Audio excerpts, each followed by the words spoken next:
Pencil Kings, Pencil Kings, Pencil Kings, Pencil Kings, Pencil Kings, Pencil Kings. When you had these people whose work you really admired come out and say, hey, you've got something, you've got talent here, let's help you focus it. I mean, that meant a lot, and that gave you a kind of a lift and a lot of energy to go, right, I'm going to go for it.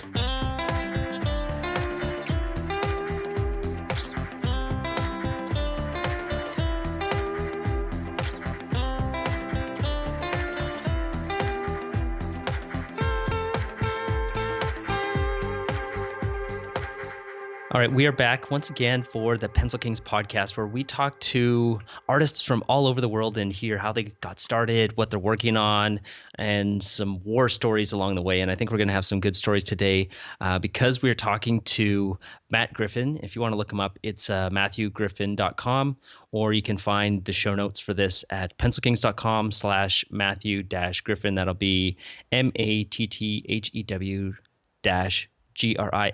And I made a mistake. Your website is MatthewJGriffin.com. Oh, yeah. What's with the J? That's your middle name, I'm guessing. Like Homer Simpson, Jay. No, it's because simple enough reason MatthewGriffin.com was taken when I was looking for a domain name back when I started. So I had to use my middle initial to get the .com domain. So gotcha. Nothing kind of cool or interesting about that. There's a Matthew Griffin, there's a racing driver, a pro golfer, there is another designer out there, and then there's me. And it's crazy that we live in this world with like 7 billion people. I know for me, I set up Google alerts to see if anyone's talking about me online so I can go and hop in the conversation. And there's a cricket player that just owns Mitch Bowler, basically. And he's all over the place ripping it up as a pro cricket player. Wow. And I don't get many notifications for myself. I'm just a small-time guy from Canada. But yeah, he's a pro, and I always get his notifications, what's happening in his world. It's kind of funny. Do you hop in the conversations and pretend to be an expert on cricket? That would be interesting. Yeah, I think you should. Because I know nothing about cricket. All right, let's get into what you do. And why don't you tell people, why don't you describe it or how you describe it? Because I know I won't do it justice. So I'll let you take the floor here. I'm an illustrator first and foremost. And I've been a full-time freelance illustrator for about 7 years now. At present, I have found myself specializing in, I do a lot of poster art. I do quite a bit of work in the movie side of things, so DVD covers, movie posters. I also do a lot of work in publishing, so book covers and some interiors. Really, it's this year that the publishing side of things is starting to happen. Editorial work for magazines, newspapers, work for advertisers, basically will draw for money. And yeah, that's pretty much the makeup. And then I also write as well. So I had my debut novel came out in March of this year, and the follow-up is due out the same time next year. And then hopefully there'll be a third in the series the year after that. And that's the children's book, right? A Cage of Roots? Yes, A Cage of Roots, yeah. Very cool. So I guess the first place that I want to start is, you mentioned that you've been doing this for 7 years. Did you just come out of school 7 years ago, or at that time period, what were you doing? No, I'm a little bit older than that. So I was 29 7 years ago, and I was living in London, in the UK, working in the media. So I had kind of, by hook or by crook, fallen into work in Sky Sports and Sky Broadcaster there. And from there, I went to work for Channel 4 Music. And I had very cool jobs there. There was a lot of great stuff attached to them. But throughout the course of my 20s and my time there, what I really was passionate about was design and illustration. And I wanted to be an illustrator. I had no idea what an illustrator was or did. I was really green in that sense. Like for a long time, I thought I'd have to be a storyboard artist to be an illustrator, or I really didn't understand the industry at all. So I started to build a portfolio, a very bad portfolio, and I made contact with people back home in Ireland, established illustrators or people in advertising, all sorts of walks of creative life, just to ask them about, what is it and how do I do it? I want to draw for a living, and so how might I go about it? And I came across a lot of really helpful people who all got back to me and encouraged me and looked at my work. And the work really wasn't great. I mean, I could draw all right, but I had no real sense of direction or style. Again, I thought you just had to be able to draw absolutely anything, and be a jack of all trades to be a pro. Um, and after a couple of years of that, I just decided to make the leap. I quit my job in London. I moved back home to Ireland and said, right, I'm moving home to become a full-time illustrator, come hell or high water. And it's been a kind of a rocky road, ups and downs, a hard old slog, as they say, but I'm getting there, slowly but surely. You know what I love about that story is that there's so many people in the same situation where they know that they want to be an illustrator, that they want to do something with their creativity, and they're just not sure what to do. And I think you just laid out some very actionable steps that people could follow, the exact same thing that you did. And those were, and you can correct me if I'm wrong, but having some kind of a portfolio, even if it's really bad, I'm sure it wasn't as bad as you think it is. But having something that you could show these people that basically just says, I'm serious about this. And then finding people who are doing the thing that you already want to do, and then just reaching out to them. Exactly. I mean, what you will find most times, I would say 8 or 9 times out of 10, the person has been where you are and is willing to help because they were in that boat themselves. There are people who come straight out of art school and meet instant success, um, and but they're very much the exception, I would say, and not the rule. For the rest of us, it takes a lot of hard work and a good few years of kind of finding yourself and proving, and learning. And so when you're starting out and it seems kind of daunting, you reach out to someone whose work you admire or who is doing something that you feel you'd like to be doing, whether it be book covers or poster design or whatever, and just drop them a mail and say, hey, would you mind taking a look, and any tips, and always be nice and polite. And I would say that invariably people would get back to you. And do you remember what some of those early emails looked like, when you would send them off to people? What did you say in the emails? I would definitely be polite and kind of, not bowing and scraping, but I would first just I'm kind of an innately honest person. I am incapable of lying, for better or worse. That means I kind of say whatever comes into my head. And so in these emails to people, I was just very honest. I tried to keep it short and just said, look, I'm starting out. I'm not a kid just out of school. I'm in my late 20s, but I really need some advice because I think I have some ability. I'd like to fine tune it and hone it, and I'd really like to find out how I could become a professional. And any help you can give, I'd really, really appreciate it. And people just got back and with really helpful advice and lots of encouragement. I'm sure most people with an artistic temperament are like me, and they really rely on positive reinforcement. And that really helped. It helped when, yeah, like, I would look back and say, Japers, the work is pretty bad. But when you had these people whose work you really admired come out and say, hey, you've got something, you've got talent here, let's help you focus it. I mean, that meant a lot, and that gave you a kind of a lift and a lot of energy to go, right, I'm going to go for it.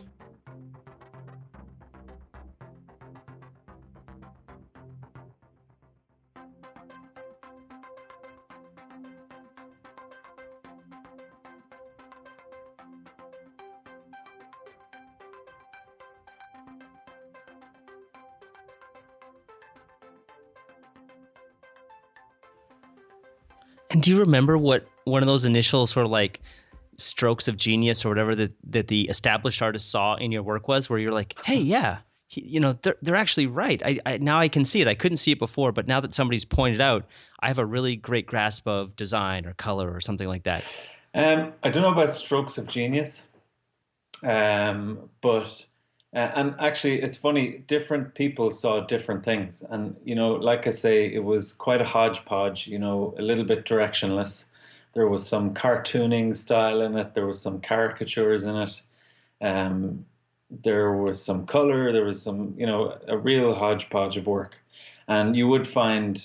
Um, I found fellow illustrators, or at least, sorry, at that stage they weren't fellow illustrators, but kind of established illustrators would come back and they'd say, "Oh, you've got a really nice sense of character here, or very strong line work there," or they would point out a couple of pieces in the portfolio that they felt were really strong, and then they'd say, get rid of the rest. And that's something you learn along the way, is how to cull your portfolio.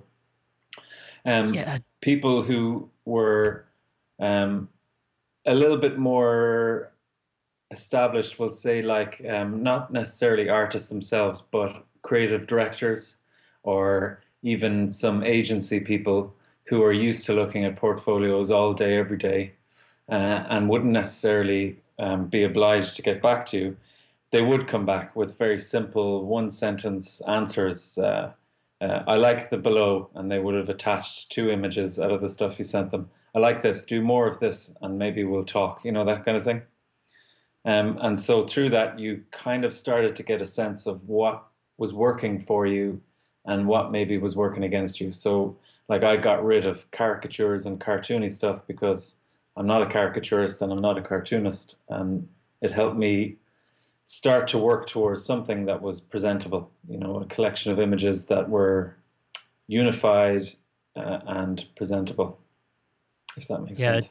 No, it completely makes sense.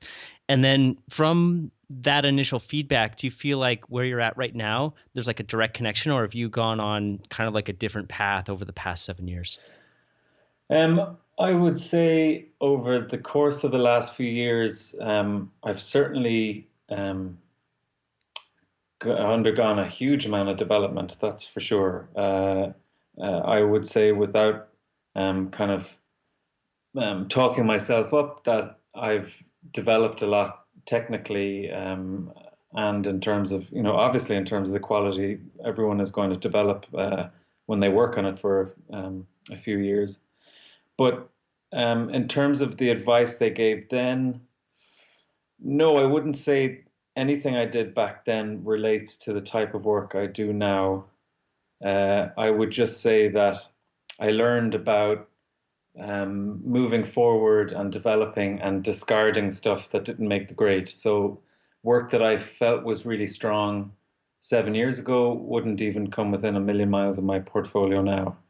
And so I think, rather than learn, okay, I'll stay in this direction for the 7 years, I think I just learned how to cull and move on, if you get me.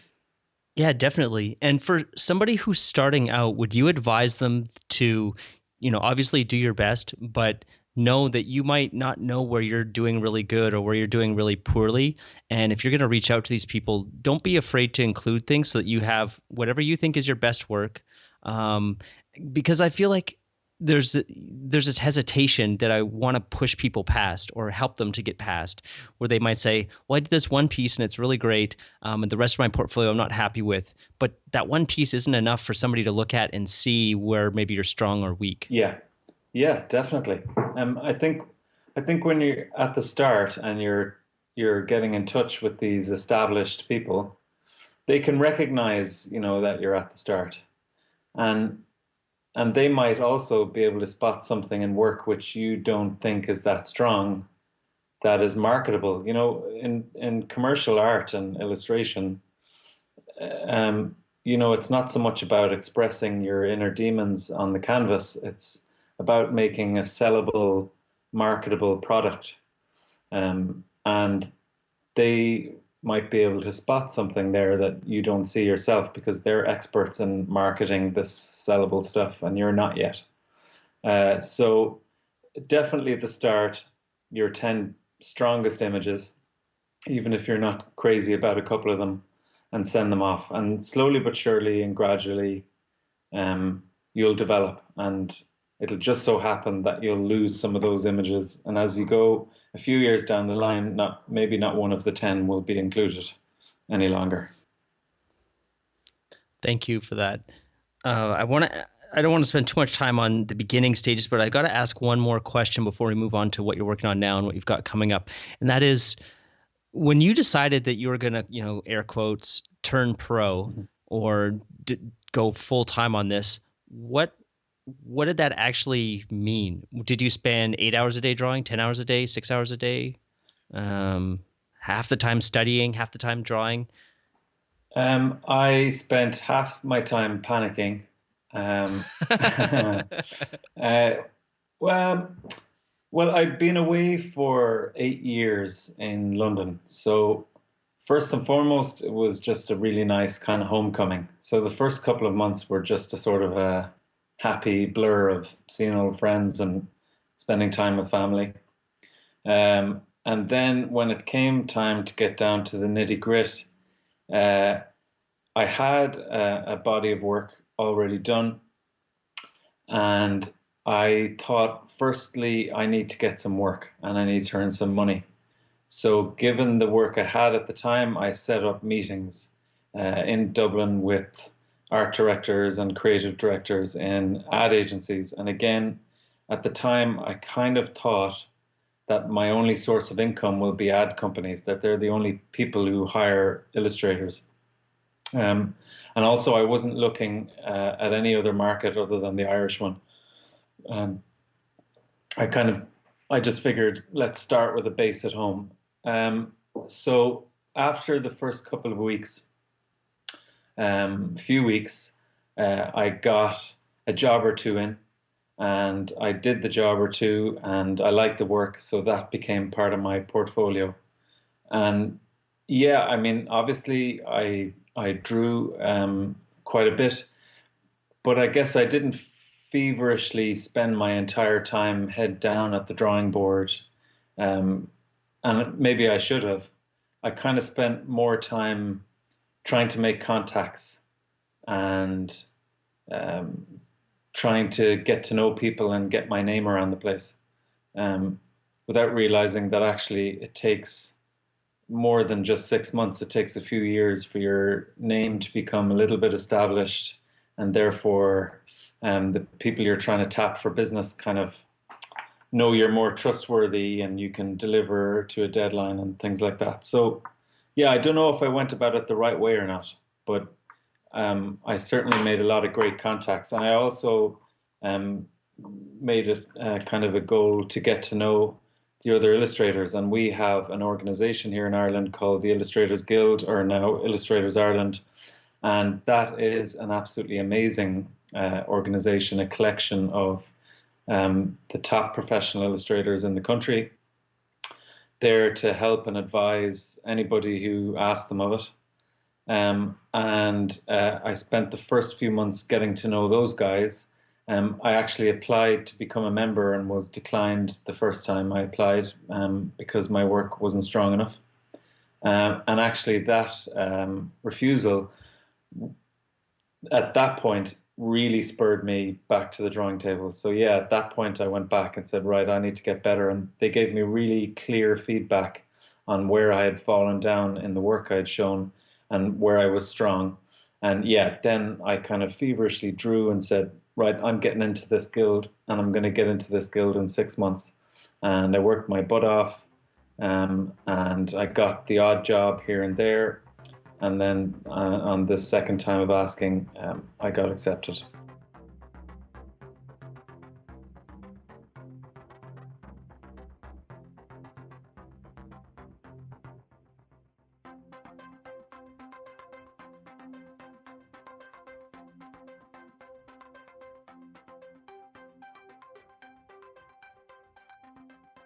That's awesome. And I love that it wasn't like a cakewalk for you at all. You're getting feedback at basically every step or every move forward. You're sort of like aspiring, and then you get knocked down a little bit, or maybe knocked down is the wrong word, but you just get somebody gives you like a little bit of a dose of reality and says like, look, you're not quite there, but here's some things you can work on. Then you work really hard, and then you make it. And it seems like a recurring theme from our very short chat here, but I think it's something that for anybody listening, it's something you can grasp onto and just know that, your first try may not be successful. Your second try may not be successful. You might have to try 10 times. You might have to try 20 times. Or I think it was Todd McFarlane, the comic book illustrator who he was famous for creating Spawn and redefining the look of Spider-Man at one point. I think he had been rejected like 126 times before he got his first comic book gig. That's crazy. Yeah. But yeah, you just got to keep going, and you'll definitely make it as long as you keep working at it. Yeah. Let's change gears a little bit and talk about what what you've been working on these days, because you just had a very exciting project that was released, and then we'll talk about your book in a second after that. So there's been a major movie release, and or re-release, and I'll let you take it from there. Yeah, I guess we're talking about the Back to the Future thing. Yeah, well, I mean, on your website, there's a lot of really cool movie posters, but yeah, Back to the Future. I forget where I was when I saw that it was being re-released, and it's like, man, I wish I was back home, because when it was originally released, I was so small, I don't think I had a chance to see it on the big screen. I would love to have had the opportunity, and now it's a little bit difficult to get to the theater here in Germany to find an English language film. Mm-hmm.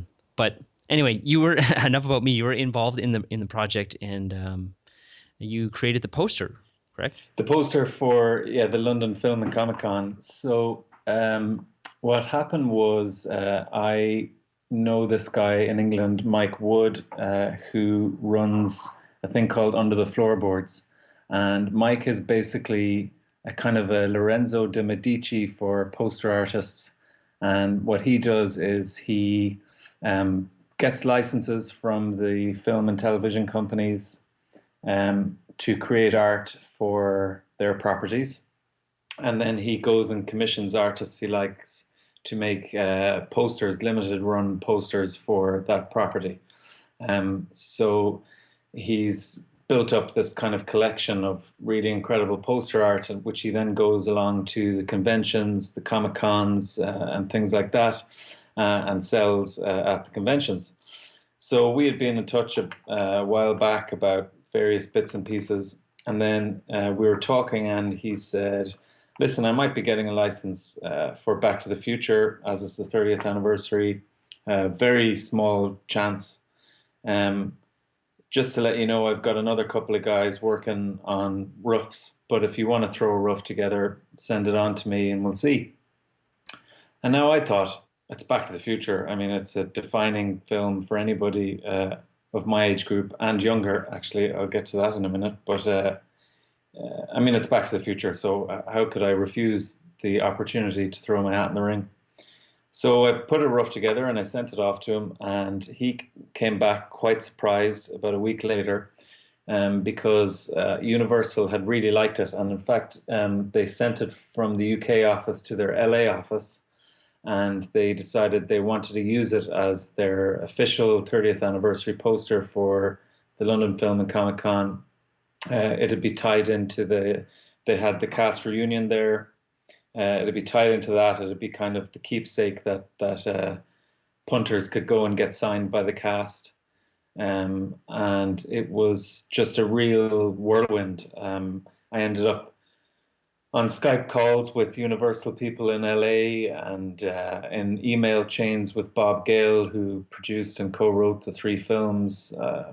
I was hearing back that, Bob Zemeckis really loves it, and all this sort of stuff. It had to be approved by Amblin Entertainment, which is Spielberg's company, and I heard rumors that he had seen it and approved it and all that.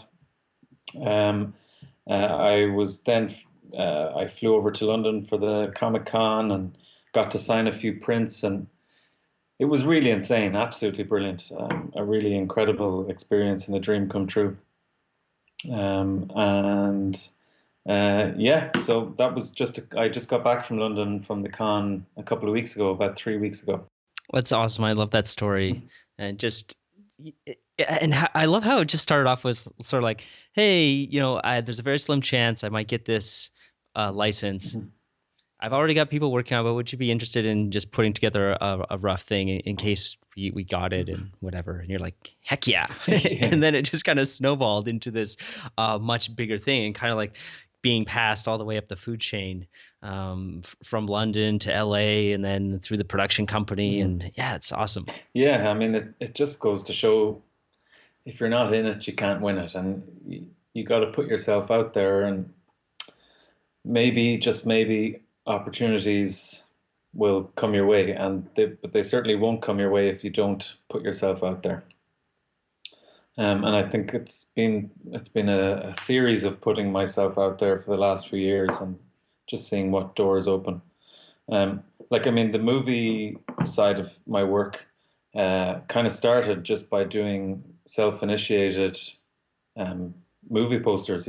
They're unlicensed. I did one for Pan's Labyrinth, which you know went down very well with people who saw it, and did a few others for The Shining off my own back, and they led to actual commissions. I now design covers for Arrow Video, and I do posters for movies here and there, and so that's an example, I guess, of personal work, kind of getting you where you want to go. Yeah, definitely. I think personal work is another great way where, I mean, well, just like you did, you can change directions if you're feeling like you want to experiment with something. You can do that, or if you feel like you need to make a career change or a direction change, then you can initiate that. You don't have to wait for somebody to come to you and say like, "Hey, we want to hire you for this different thing," because that's probably not going to happen. You got to show people first, and then they're like, "Oh, they get really excited about that work," Yeah, and then they can come to you for that. yeah, exactly. I mean, if you want to design movie posters for a job, you got to fill your portfolio with movie posters. I mean, it seems really obvious, but actually, it's not. I mean, I had a portfolio review session about a year or two ago, and the lady, who's a very well-known person in the industry in England, basically said, "What kind of work do you want to do?" And I said, "I'd like to work more in movies and this kind of thing." She's like, "Well, you need more movie posters in your portfolio." It seems like such an obvious thing, but it is true. You know, you got to put out there where it is you want to go. So I'm trying to picture your space here. We're just on audio only. We don't have any videos on. Do you have these posters hung up all over your house, or do you do anything with them to take them into like the physical realm once you're done with them? So, send them to friends and be like, "Hey, I just finished this project. Well, Check it out." I'd love to have my house coated head to toe in my work, but unfortunately, my wife, as much as I love her, is not a huge fan of the type of work I do. Um, she's just not into that side of things, the pop culture, movie poster art kind of side of things. Uh, so my house has zero examples of my work around the place. And as for my studio, I only just moved in 3 weeks ago, so I have nothing up at the moment. But the studio does kind of double as a storefront. So I will have stuff hanging up there that people can choose from and buy. And Oh, then very cool. about a year or two ago, I invested in a Canon Pixma Pro One kick-ass printer, and I sell digital prints of my work online. So you can go onto my site and you can browse through the folio, but then there's a link to my shop, a big cartel shop, and most of my poster work is on there, and you can buy very nice prints of the stuff there. Just one follow-up question to this. Do you, which of your posters do you think, let's take Back to the Future off the table, but which of your posters do you think is the most popular? And then second part to that is, do you think it's popular because of the strength of the property that you are making the title for, or do you think it's because of the artwork? That's a really good question. My most popular by far and away is the Pan's Labyrinth poster. Um, Mm. it really went down much better than any of the other poster stuff I had done. I think it's a combination of both. I mean, far be it from me to compare my work to that of Del Toro's. I mean, obviously the property has got this gigantic fan base. That's where it's a little bit of a kind of a blurred line with the unlicensed work. I mean, it's a little bit like, am I hanging on the coattails of this Del Toro masterpiece and using the property as a way of gaining a bigger fan base? And yeah, there's maybe something to be said about that. But I guess an interpretation of that work through my eyes, kind of my vision of what a poster for that movie should look like, um, is, I think, I hope, part of what they go for. So it's my lettering and it's my color choices, and people love the movie and they like a combination of the movie and the kind of the visual I've given it, I hope. But look, I'm never going to compare myself to him. He's a genius.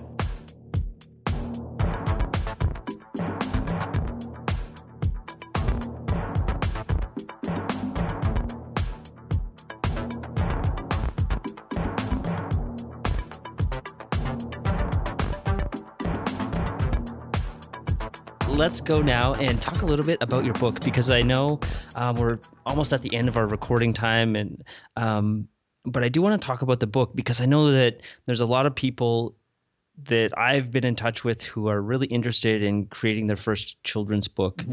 And I guess to start off is, why did it take you so long to get your first children's book out there? Or not that it was a long time, but I mean, it seems like it. How to phrase this? I don't want to sound like a dick, but you don't. It just seems like it's something that I thought you would have done before, that you would have the capabilities to do, or there wouldn't be anything holding you back. But why? I guess why do it now? Maybe that's a better way to ask it. Well, I mean, I guess writing a book was one of those things that was kind of on the bucket list. Things I'd like to do with my life eventually, but it was really far down the bucket list because it seemed a lot less unattainable than being a professional artist. And actually becoming successful in the art business took all of my energies. So I wrote kind of as a journalist in my career in England. But apart from that, I hadn't done any creative writing or storytelling since I was much, much younger. And it was actually a chance meeting with my publisher. I had been working for them as an illustrator, and I had colored a graphic novel for them. And I was talking with the art director, Emma Byrne. And I don't know how, I still say it may have been some form of witchcraft, but she, in the course of the meeting, said, "Do you have any of your own stories?" And I said, "I've got tons of my own stories." Now, that is one thing I've always done, is I've always kept notebooks full of ideas for stories and movies and all sorts of things.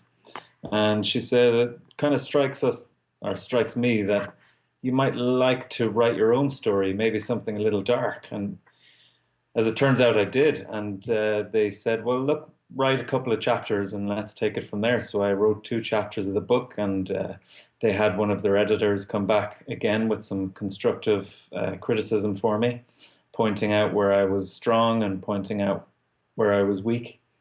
And I took that and I wrote 6 chapters, and then on the back of the 6 chapters, they decided, right, we're going to offer you a publishing deal. And being an illustrator, I got to do the illustrations for my own book, and I also got to design the cover. And the book went down well, and thankfully got good reviews, has had good reviews so far. And so I got a deal to write book 2, the follow-up, and hopefully book 3 after that. And it's a trilogy. So there you go. It was another case of a chance meeting, throwing my stuff out there, and taking some criticism and building on it. Yeah, that's great. I'm just looking at the artwork for it now, and there's this big giant. And at first, I was just looking at the giant, and then I scrolling down on my screen, and then I see there's this little figure, kind of crouching through the tall grass, and it really makes me feel like this would make an amazing video game. I don't know what the story is, but there's been a couple black and white video games, and I think the style would do really well in the kind of animated interactive platform. Yeah, but that would be very cool. I'd love to see that. Well, who knows? Maybe this is just like, one step further. Somebody's going to see your book and be like, "Hey, would you be interested in making a video game?" You just never know what's going to happen. The snowball just keeps building as it rolls down the hill. Yeah. And it sounds like you're having a fun time along the way as well. That you're not. I don't get the sense that you're putting too much pressure on yourself at this point, that you're just kind of moving forward and doing what interests you, and then good things are happening because of that, and then you try something new, and then more good things happen because of that, and it seems pretty enviable. Well, I mean, I guess that is, it's good that that's how it appears on the surface, but no, behind the surface, there's still just as much pressure as there always has been. I mean, I guess when the work comes through with more frequency, and you can tell yourself that you're getting better, and therefore that your reputation is getting better and things are moving in the right direction. Yeah, it takes the heat off a little bit, but I'm just, it's impossible for me to rest on my laurels. I mean, there's no laurels to rest on. I'm at the very start of the journey now. It's taken 7 years to get to the start line. That's how I feel about it. And now I'm there. I'm at the start. It's a big city marathon with thousands of runners in it, and I'm kind of at the back. But I'm ready for it. It's I will always put immense pressure on myself to improve. I don't think that'll ever stop. And I think that's how you get better, really, isn't it? Yeah, definitely. Yeah. All right, Matthew. Let's wrap this one up. Where can people find you? We talked about your website, but if there's anywhere else that people can find you online, let's let them know where they can do that. Yeah, well, I'm on Twitter and Facebook and Behance and Instagram, pretty much all as MJG Illustration.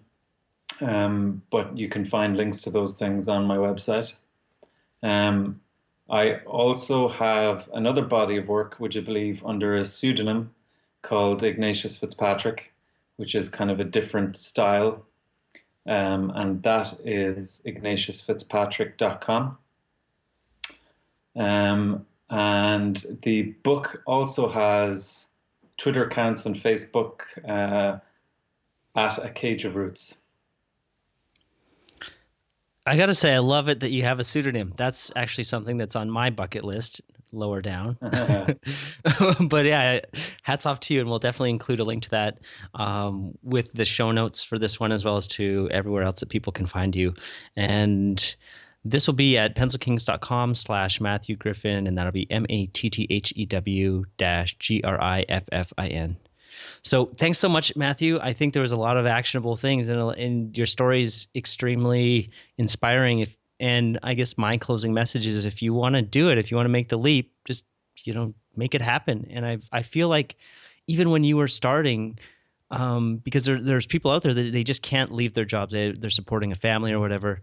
And it sounds like there's still time in your spare time to create that initial portfolio, send it off to established artists, see where you're not strong enough, take that criticism, keep working hard and improving, start to build your network. And, you never know where all this stuff is going to go. But if you keep working at it, it's definitely going to go somewhere good. That's it.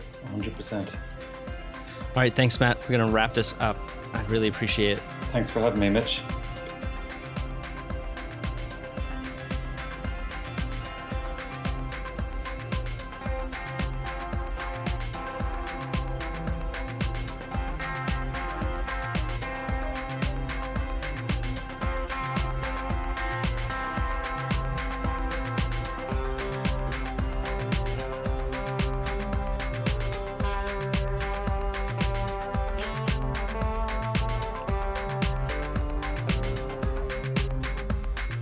world demands patience, skill, years of practice. Ah, you talk like a fool. I would trade a century of practice for an ounce of inspiration.